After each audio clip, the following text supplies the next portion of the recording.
The maze was a prison like no other. We have our story to tell. People forget those thousands of loyalists went through those gates. It witnessed internment, hunger strikes, escapes, and finally mass releases. There's a possibility that they could become shrines to terrorism. Often events on the inside influenced what was happening on the outside. While we were in prison, we sought to continue the struggle. 12 years after it closed, it still inflames passions. The most recent controversy is over a new conference centre planned for the site. Tonight on The View, we can reveal publicly for the first time what the new Peace Building and Conflict Resolution Centre will look like, exactly where it'll be built, and how it'll relate to the parts of the prison and other buildings that still exist on the Maze Long KESH site. In spite of some calls for the entire prison to be demolished, part of it has been retained and given special or listed protection. The former entrance, command centre and hospital where the hunger strikers died are still there, as well as one of the H blocks. What's not so well known about the site is that it houses these impressive military exhibits. They're in a pair of World War II hangars which form part of the old RAF station which was there before the prison. These museum pieces have been moved to their new home by the Ulster Aviation Society, and the story they tell includes part of the military history of the old Long KESH base. The evolving history of the site is the theme behind the plan, designed with the help of the internationally acclaimed architect Daniel Libeskind, and this is what he's come up with. The new Peace Centre building, paid for mostly with an £18 million grant from Europe, will be a standalone structure. The distinctive design will contain an auditorium, conference and meeting rooms, as well as an exhibition space. But it lies outside the footprint of the former prison, but within the overall old MOD site. The parts of the jail that have been retained and the World War II hangars housing the aircraft exhibits are equally accessible from the new centre, but don't form part of it. The intention is to make each of the three attractions equally important, but equally separate, ensuring no bias is shown towards any of the different historical stories. In the case of a site like this, obviously urban design and architecture has a very strong role to play, more so than it may do elsewhere. And therefore, the skills of the architects and designers are very important here, because they're trying to create a balanced site and to keep everybody signed up to a project that under other circumstances would be difficult to do. This new plan places a greater emphasis than before on the World War II history because of the centre's proximity to the old hangars and the role given to the former runways in linking other parts of the 350-acre site. Prisoners were among those consulted, including William Smith, one of the first loyalists sent there. He says the centre will send out a powerful message around the world. It opens a door on the past. We can't just airbrush history. You know, it happened. That part happened. But it's a chance, an opportunity for people to learn from the past. Not just people from Northern Ireland, but people from all over the world to learn about the past, about the violence and all that there, and that violence doesn't pay. And that we ourselves, even the ex-prisoner population who were in there, would reflect that too, that violence doesn't pay. Former Republican prisoners like Shanna Walsh, who spent most of his adult life in the jail, were also consulted. We, as former IRA prisoners, are interested to ensure that our story is told. But we also accept that there are other stories to be told in and around the site. You know, and it's not, and by that I'm not just talking about the prison warders and the loyalist prisoners who were held there. I'm also talking about the British Army, who were stationed there, who guarded us. What Sinn Féin wants, Sinn Féin gets. Already there have been protests against the proposed centre. These aren't the only voices of opposition. 30 prison officers, many who served in the maze, have been killed by paramilitaries. Their association wants the remains of the prison demolished. We said from the outset, when the maze closed, then the maze should have been completely bulldozed and no buildings should have been kept. And we don't believe, as in the interest of Northern Ireland, to keep anything of the past. We should all be attempting to move forward. So, do you not think any of the former prisons should be retained? If they want to build this new centre, then fine, if that's what they want to do. What is the benefit of retaining the old buildings like the East blocks, the hospital complex, the admin block? It's thought likely the DOE will give approval for the new centre shortly, so it seems planning won't derail this scheme. But that's not to say that politics couldn't. Just think back to what happened to the proposed multi-sport stadium. It never saw the light of day. Kevin McGee reporting. With me now to discuss the project are Sinn Féin's Rosie McCorley, the Ulster Unionist MLA Tom Elliott and the DUP's Edwin Poots. You're all very welcome to The View. Tom Elliott, first of all, on the basis of what you've just seen in Kevin McGee's report, are you any happier about this development? Well, I suppose firstly I'm pleased to see some of the development, and because I've been asking to see some of the detail of it for a couple of years now, and this is the first real insight that we've got. But I think the question you must ask is it going to be broadly acceptable to the vast majority of people? And I don't think it is. Why not? Well, simply because there is a large section of the community I don't think is going to accept it, and it's going to be seen as telling the story, whether that's whatever way that's told by one section of the community. And I don't think you're going to see the Prison Officers Association, you've just heard Finlay Spratt, having anything to do with it. Well, we heard Shauna Walsh, a former IRA prisoner, saying there he concedes that everybody's story needs to be told. Plum Smith said people who visit the centre will see that violence doesn't pay. Yes, well, it's easy to say that everybody's story does need to be told, and so it does. But I don't think you're going to have it told there. That is the difficulty. I don't think that's the place for that story to be told, and I think it's going to be dominated by the Republicans, and certainly by those who were imprisoned there, and that's going to be a one-sided story, and you're not going to hear the broad spectrum of the prison officers or the security forces in that story. Edwin Poots, do you agree that it will be a one-sided story? Are you going to let that happen? Absolutely not, and we did fight to have all of the prison demolished at the outset. Jeffrey Donaldson, myself, nobody else fought the fight. Jim Allister didn't fight it, the Ulster Unionist Party didn't fight it. Yes, we did. So now that we're in this position, we have to make the best of the circumstances that we have. And I should say that was done under direct rule. And we will move on and ensure that this won't become a shrine to terrorism. We will ensure that the story that is told is fair and it is balanced and it reflects what happened. And what happened was that over 25 years, terrorism reigned in Northern Ireland. Thank God we don't have that today. And we need to reflect on that was not a good thing.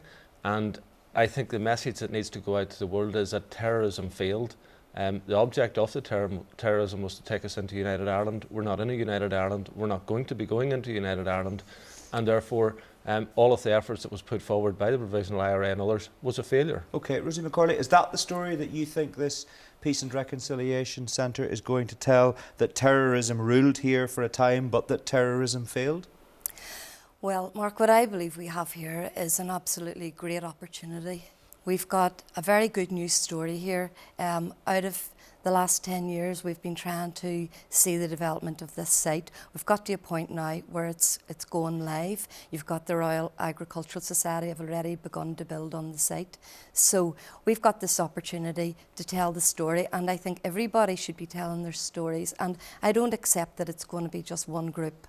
It will be a Republican story that we're going to hear, because there were 25,000 Republican prisoners there. There were Loyalist prisoners, there were prison officers, RUC, teachers, Open University people. But is part of it, Rosie McCorley, that the story of republicanism, the Republican struggle, as you might see it be told, should it vindicate the struggle that you yourself took part in? Is that important for you? I wouldn't actually speak about it in those kind of terms. Because that's what Edwin Poots and Tom Elliott are concerned about, that's what will happen. So what do you say to reassure them tonight? Well, that's not how we would see this going forward. We're viewing this as an opportunity in terms of peace building. This is going to be a peace centre. It's going to be iconic. It's going to be an opportunity to build on the peace process that we've been involved in since the Good Friday Agreement and before that. What we have is an opportunity to tell the world our story and to share that experience internationally. And so you've accepted that, Edwin Poots. It's an opportunity to engage in peace building. Let's be blunt. You can't have a peace centre which actually says terrorism was a good thing. Rosie McCorley hasn't said that. Yes, a peace centre will have to be a demonstration that terrorism was wrong. And if there's 3,600 people lost their lives in Northern Ireland, we can't look back on that and say that was a good aspect of Northern Ireland's history. We can look back on that and say to others, that's a way not to go. That was where Northern Ireland got it wrong. That's what Plum Smith said. Yes, absolutely. And that is the message that has to come out of a Peace and Reconciliation Centre. Never again should Northern Ireland get into those circumstances, and it shouldn't be happening in other parts of the world. And that's the message that needs to go out from Northern Ireland. Learn from our mistakes. What's wrong with that, Tom Elliott? What part of that do you not agree with? The problem is we're not going to have it there simply because you're going to have a one-sided story. Well, how's it going to be a one-sided story? Because you just heard from Finlay Spratt, and I'm aware of other organisations, particularly from the security force side, who will not partake in it, who will not participate in it. So that is why you're not going to hear their story there. And that is the real difficulty. If they're not prepared to tell their story, they can't complain if their story's not told with respect. They want to tell their story. But they're not going to tell it in there because it's going to be dominated, and they see. But it's not going to be dominated. Let's look. Another part of this plan you have to be fair. Is the World War II exhibition, which will take place alongside the H Block and the hospital. Yes. So that's a story that the community you represent would be much more interested in being told. And that's part of the plan. Of course, the Ulster Aviation Society, and that's good to have them there. But the problem is that doesn't reflect on what happened in the Troubles. And it doesn't tell the story of the security forces. It doesn't tell the story of the prison officers. I just can't, for the life of me, understand why it wasn't even delisted, those buildings, and cleared away. We need a peace centre, certainly. Quite happy with that. Why not have it at somewhere like the Titanic Centre where it's neutral to everybody? But this isn't a neutral centre. Yeah, but you can't pretend that our collective history in this part of the world didn't happen. I mean, bringing in the bulldozers doesn't help anybody to understand the lessons of the past, does it? Not disagreeing with that whatsoever. But that's what Finlay Spratt said. You were agreeing with him a minute ago. But the problem with this is being told from one side of the community. That is the difficulty with having it in the maze. That's the difficulty with having it. The H blocks remained. If they would have taken the H blocks away and put the Peace Centre at somewhere like the Titanic Centre, I think most people could have lived Well, that's with it. clearly not going to happen. You're no less of a unionist than Tom Elliott. How come you can accept this and he can't, Edwin? I'm not sure where Tom's coming from on this at all, because on the board of the Maze Development Panel is a former Assistant Chief Constable who was an RUC man all of his life. Now, if he thinks that, if Tom has no faith in individuals like that to actually ensure that voice isn't heard, I think that's very regrettable. I certainly don't believe that will be the case. Okay. And are all members of your party signed up to this? Because it's been very clear in recent years that there have been members of the DUP who were very unhappy. You said yourself, you and Jeffrey Donaldson were unhappy. But I mean, people like Jonathan Craig, Nigel Dodds, they have spoken out against this in the past. Are they now reconciled to it? Do they see it as a positive way forward? The DUP's taken a corporate decision to move forward with this project. They've agreed with that, have they? And everyone is in alignment with that. Right. And we're moving forward with this project. So there are no dissenting voices within the DUP? The DUP are fully behind the First Minister in delivering this project, and we're delighted to have the Royal Ulster Agricultural Society on board. I attended the meeting when the RUAS decided to make that move as a member of that organisation. But that's not controversial. We're talking about the controversial aspect of the development. When is it going to happen in your view? We've seen tonight for the first time on this programme what the plans are going to look like, the stage that they're at, quite a developed stage now. And we gather there could be planning permission granted by Easter, but when's it actually going to happen? In my view, the sooner the better.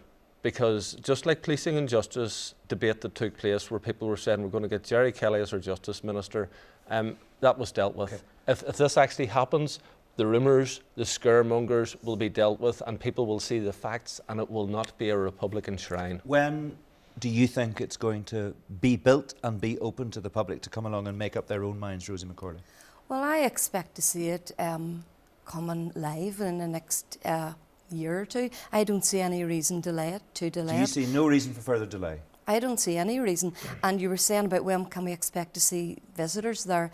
The sooner the better, but there have been thousands of visitors have already visited the site, so there is definitely a market for it, there's an audience for it, and a real enthusiasm. People do want to visit there and learn. Tom Elliott, you are now, it seems, dramatically out of step with the majority unionist position. Edwin Poots says the DUP has taken a corporate decision on this, they've signed up to it, the sooner it opens the better. And you're saying, you're still calling for the bulldozers. You think it shouldn't be happening. It's going to happen. Are you going to continue to oppose it, or are you going to accept the fact that you've lost out on this one and you need to make the best job of it that you can? Well, I think who I'm not out of step with is the vast majority of victims of this province. The victims who have suffered terribly throughout the Troubles, people who have had their loved ones murdered, the people who have been very badly injured, those people are saying they don't want it. But there's no Those people are with saying, respect, there those is no people are saying corporate that they don't want it there. victim's identity. There are all kinds of victims who take all kinds of views and have had very different experiences. That's quite right. But you ask the vast majority of those victims, those innocent victims of the Troubles in Northern Ireland, they will tell you they don't want a peace centre at the Maze Lawn KESH where the H block is retained, where they will attempt at least to make it a shrine, and it's going to cost. How do you respond to that, Edwin Poots? And it's going to cost the Northern Ireland Executive a significant amount of money, and even at Europe is paying for most of it. At the running costs every year, sure, there's been demonstrated £650,000 a year. £650,000 a year. It's a pity Tom didn't take this position whenever the listing took place. Whenever David Trimble was in the lead, whenever there was an Ulster Unionist chairman of the Maze Development Panel, and it was left to others to try to stop it. But whenever Tom comes riding in, whenever the horse is bolted, he wants to close the stable door. Edwin was Environment Minister and he had the opportunity to delist it, and I even asked him when he was Environment Minister, and he said the buildings were necessary and required. No, I didn't say that. I said that it would be subject to judicial challenge that wouldn't stand up, and it would only make another fool of unionism to do that. All right, okay. Well, obviously not a meeting of minds as far as the two unionists on the panel are concerned. We will watch developments with interest over the coming weeks and months. Thank you all very much indeed for joining us on the programme. Rosie McCorley, Tom Elliott and Edwin Poots there. Now, our First and Deputy First Ministers have been on their travels again, taking in the sights of Brazil this time on the latest leg of their mission to sell Northern Ireland PLC to the world's emerging economies. But is that really an effective use of their time, or might they be better advised to concentrate instead on matters closer to home? In the past year, Peter Robinson and Martin McGuinness have certainly clocked up the air miles. Last March, they made the traditional visit to Washington before heading north to Canada. A month later, they touched down in the United Arab Emirates, and then they moved on to India. In November, it was China, including a visit to Shanghai and Hong Kong. Last month, they were in Texas together, and this week, the pair are in South America, in the fast-growing economy of Brazil, before they head north to the United States again. In a moment, we'll discuss whether or not these trips can lead to improved investment opportunities. But first, let's hear what people in Belfast city centre had to say. A holiday for them. That's what it is, holiday for them. Well, we're all here wondering where our next penny's coming from, you know. So maybe someday somebody will do something for us, and then you'll not mind them going to Brazil or anywhere else. If they get something out of it, yeah, why not? But it's no point going out there just to enjoy themselves. Well, I think it's wasting money. That's what I think. And what do they come back with? Only something to suit their sales. I guess anything that related that's going to bring trade into Northern Ireland is good for the economy. Brazil, an emerging economy. Why not? I think that's fine, but I think they need to look closer to home as well. I mean, there's lots of issues here, and if we can get inward investment, fine, but probably closer to home would be a good idea as well. What business are they going to get there? No harm. You know, the people need jobs here now, so they need to build their own economy. And I'm from Lisburn, and I think they've made an absolute shams of the John Lewis. So I think they need to look at home before they go anywhere else. Conor Spackman sampling opinion on the streets of Belfast this afternoon. And the chair of the CBI, Ian Coulter, is with me now. Welcome to the programme. Do these globe-trotting trips work, in your view? Yes, in short they do. These trips are about jobs, and in two respects. Number one, we've got to get more foreign direct investment into Northern Ireland, and we've got to get more of our companies selling products and services outside of Northern Ireland. These trips are vital to do that. Of course, the First Minister and Deputy First Minister are big cheeses in this part of the world, but whenever they turn up in India or Brazil or China, does anybody really know who they are? Well, I was out in China, so I'll give you an example. When we were in Shanghai, there was no doubt that people had heard of the Northern Irish Trade Mission coming out there because McGuinness and Robinson were out there. And I also think it's a very strong message, particularly given in December and January. I mean, let's be frank, we have a bit of a repair job to do in our image, and having McGuinness and Robinson out there sends a statement, and I think it's very important, particularly for tourism as well. Yeah. So we have to do that. But Mike Nesbitt, who chairs the OFM-DFM committee at Stormont, said in his or he asked the question whenever he was talking to the First Minister and the Deputy First Minister after that trip, did they get any closer than a couple of 100 kilometres to anybody who actually had any authority over anything when they were in China? Because he thought, frankly, they didn't. Well, that was bad luck because they, as I understand it, they had originally arranged to meet a number of politicians, and then the Politburo decided that that's when they were going to have their elections. Expensive bad luck, arguably. But Mark, these things happen. I mean, you can focus on things like that, or you can actually look at things where it makes a difference. You know, there's a very important IT company in Northern Ireland that's just won £1 million contract in Shanghai, and they say having the ministers there was a great help. So let's focus on the positives. Are they right to be focusing on the BRIC economies, Brazil, Russia, India and China, rather than looking at, you know, issues closer to home? There are all kinds of issues that they could be dealing with here, but you know, the argument runs, there they are off in Brazil, maybe making a little bit of a difference, when if they were here, they could potentially be making a big difference. Well, a couple of points. In Brazil, they're meeting the president and owner of Moy Park, one of our biggest employers. Very important to have these types of meetings, very important to show that type of support. Yes, those types of companies, the BRIC countries as you call them, very important. America, very important. The Republic of Ireland is very important, still one of our biggest trade partners, and GB. So I think they're getting the mix right. I would like to see a bit more building the image in GB and also building the image in the Republic of Ireland. But also, Mark, I have to say, the biggest issue that we're facing, and it hasn't been dealt with yet, is these trade missions are grand, but we need to deal with the issue of corporation tax. It's coming up on the 26th of March. And without that, we're always going to be playing catch up with the South. And we've got to, there's a key meeting with the Prime Minister on the 26th between Robinson and McGuinness. And we need to raise the awareness, and we need to also raise the importance of what's coming down the track to people outside in the public. Okay, so that's an important issue. But as far as the globetrotting is concerned, do they maybe need to just briefly explain what it is that they're doing and why it matters to people back at home? Yeah, I mean, I think if you look at the interviews there, I mean, you're never going to please everyone, but I think you've got to communicate what it's about, and it's about job creation. Which is important. Absolutely critical, I mean, if we're going to get anywhere. Okay, all right, we'll leave it there. Interesting to hear your thoughts. Ian Coulter, thank you very much indeed for joining us. Let's hear the thoughts now, though, of our commentators on the week's main developments. And tonight I'm joined again by Alex Kane and Paul McFadden. Evening to you both. Thank you very much for joining us. Paul, first of all, just to pick up on Ian Coulter's contribution there on selling Northern Ireland PLC. Do you think that it's of benefit to see First Minister, Deputy First Minister out there pressing the flesh in Brazil? I certainly think it's of benefit, and indeed I think Belfast has reaped the benefit of these kinds of visits in the past, when you consider the kind of investment which the city has seen as a result of these kinds of delegations to the United States. As well as that, given the perilous state of our economy, if these two men, as our main political leaders, were sitting on their backsides as Stormont and doing nothing about the economy, weren't going out there trying to attract foreign direct investment and trying to drum up exports for locally based firms, we would be on top of them like a ton of bricks. So a lot of people get very excited about it, but you're pretty relaxed about it. Well, relaxed, but I think you put your finger on it. I think there is a communication issue here.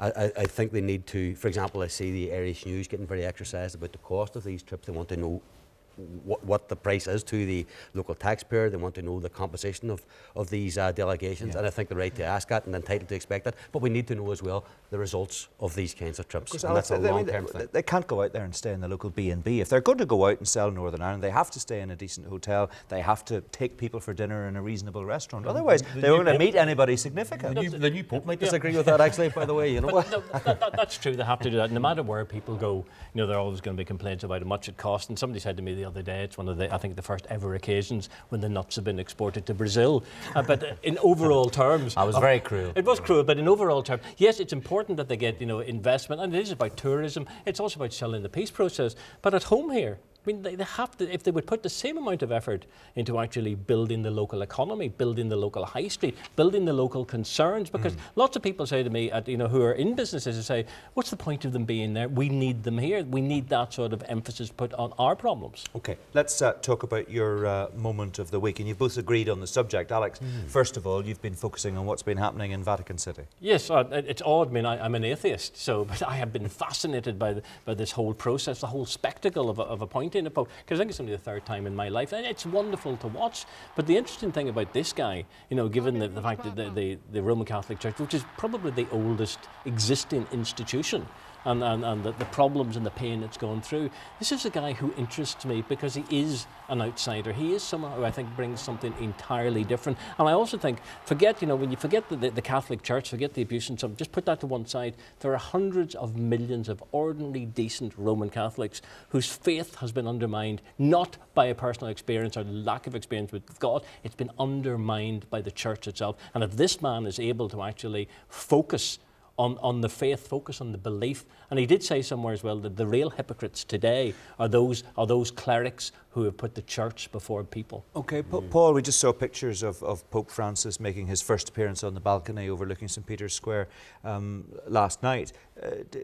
Does he strike a chord with you? Do you like the colour of his money? I like the cut of his jib. And as Alex says, he talks rightly about the way the faith of so many Catholics, ordinary Catholics, has been shattered by the whole experience of clerical sex abuse. And I think a lot of the vast majority of priests who are appalled by this kind of thing as well have also been betrayed by those brothers of theirs who have abused children and so on. But this guy, maybe he is the man to perform this job, to deliver the kind of purification of the church, which I think many people would say is required. Well, he is an outsider. I think that's the key. He's not one of those figures. I hope, and I really, even as an atheist, I really do hope that this is a guy who will stop protecting the church, stop protecting the Curia, and actually say there are bigger issues here. Well, interesting. That picks up on your tweet of the week, doesn't it, really, that this might be an opportunity? Yes, it's from the left-wing American filmmaker, documentary maker, Michael Moore, who I wouldn't normally agree with, but is every now and then a Gorbachev emerges from the unlikeliest of places and suddenly the unexpected happens and the world gets better. And I think sometimes the most unlikely reformers are the people who you don't expect to reform at all. And similar subject matter for the tweet, but maybe perhaps a little bit more tongue-in-cheek? More tongue-in-cheek, and from a guy with a pedigree given the Durkan family here. This is Mark H. Durkan, nephew of Mark Durkan, the Foyle MP. Bergoglio from Argentina, hand of God. This alludes obviously to the controversial goal scored by the footballer Diego Maradona, an Argentinian, and that goal putting under the World Cup. It's a great tweet. There was a lot of Twitter activity on that subject last night, wasn't there? Your look ahead, briefly, Paul? I'm going to be very parochial. Very excited about the fact that on Sunday week we're going to see the reopening of the Derry to Belfast rail line, which will make my life a lot easier. I'd encourage as many people as well watching this programme to use the railway line, come all the way from Belfast to Derry, partake in the City of Culture events and so on. The journey itself, around Downhill, McGilligan, yes, absolutely breathtaking. Benevolent and so on. It's a great stretch of railway line, Fantastic. And a great city at the end of it. A great city at the end, well, A lot of money has been spent to keep you happy, Paul. I'm glad to hear that. Nowhere near enough. Well, we'll see if everybody's smiling on Thursday after the budget on Wednesday. Quick word about that, Alex? Well, it is. George Osborne has to try and reinvent the Conservative Party because, it's 2 weeks before Easter and he's an enormous, big, fat, happy bunny coming out to convince people. The polls are bad. Osborne himself is hugely unpopular. Okay. And I just think he's not going to do anything. Well, maybe we'll be talking about that next week on the programme. For now, thank you both very much indeed. That's it for this week. Join me for Sunday Politics.